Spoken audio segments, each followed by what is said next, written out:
il conviendrait de remercier l'ensemble du peuple malien pour son patriotisme. Communiqué numéro 007 du gouvernement de la transition.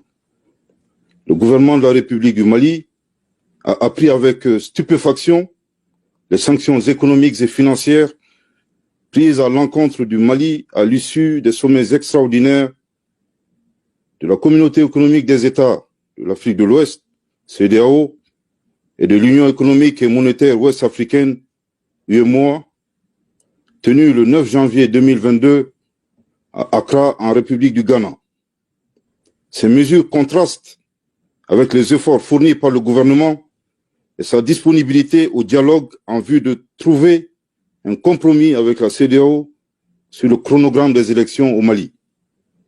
Le gouvernement du Mali condamne énergiquement ces sanctions illégales et illégitimes prises à la fois par l'UEMOA et la CEDEAO, organisation pourtant fondée sur la solidarité et l'idéal panafricain. Curieusement, au moment où les forces armées maliennes engrangent des résultats spectaculaires dans la lutte contre le terrorisme, ce qui n'était pas arrivé depuis plus d'une décennie. Concernant l'UEMOA, un embargo décidé par les chefs d'État et de gouvernement, applicable à un État souverain, constitue une violation manifeste du traité de l'UEMOA et des statuts de la BCEAO, la Banque centrale des États d'Afrique de l'Ouest.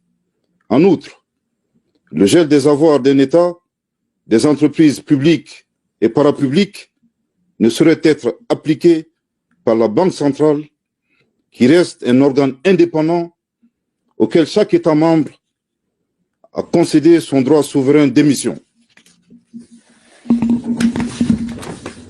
Concernant la CEDEAO, le gouvernement dénonce et rejette les décisions suivantes qui ne sont fondées sur aucun texte communautaire. La fermeture des frontières terrestres et aériennes entre les pays de la CEDEAO et le Mali, la suspension des transactions commerciales entre les pays de la CEDEAO et le Mali, le gel des avoirs de la République du Mali dans les banques centrales de la CEDEAO, le gel des avoirs de l'État malien et des entreprises publiques et parapubliques dans les banques commerciales des pays de la CEDEAO.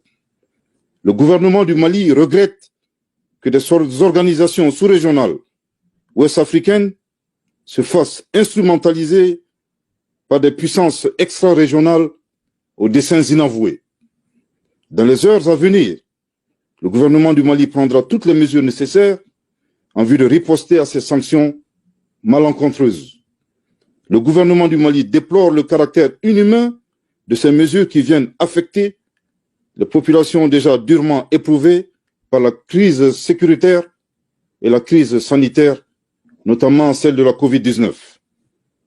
Le gouvernement du Mali invite les populations au calme et à la retenue. Face à toute éventualité de déploiement de forces étrangères contre notre pays, le gouvernement du Mali appelle les forces de défense et de sécurité, ainsi que la population, à redoubler de vigilance et à rester mobilisée. Le gouvernement du Mali appelle à la solidarité et à l'accompagnement des pays et institutions amis. D'ores et déjà, sur la base de la réciprocité, le Mali décide de rappeler ses ambassadeurs accrédités dans les États membres de la CEDEAO et de la fermeture de ses frontières terrestres et aériennes avec les États concernés.